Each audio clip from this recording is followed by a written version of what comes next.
ત્યાં કંઈક છે જે મને ખ્યાલ આવ્યો છે. આ દુનિયામાં બે સામ્રાજ્ય છે, અંધકારનું સામ્રાજ્ય અને પ્રકાશનું સામ્રાજ્ય. હવે આપણા પાપને લીધે આપણે અંધકારના સામ્રાજ્યમાં જન્મ્યા છીએ.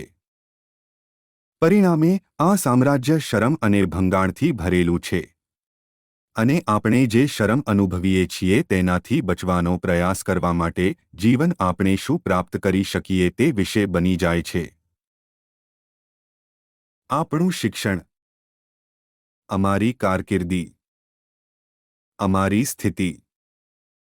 પરંતુ તે બધાના અંતે આપણી પાસે માત્ર મૃત્યુ, અંધકાર અને વિનાશ બાકી છે.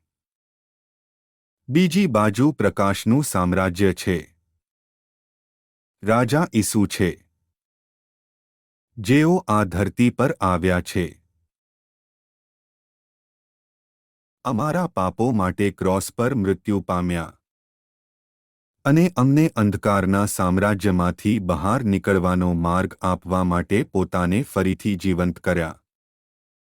અને તે અમને કહે છે કે જો તમે તમારા સ્વાર્થી માર્ગો છોડી દો અને તમારા રાજા તરીકે મારી સેવા કરો અને મારી ક્ષમા સ્વીકારો, હું તમને અનંતકાળ માટે પ્રકાશ, જીવન અને પ્રેમ આપીશ.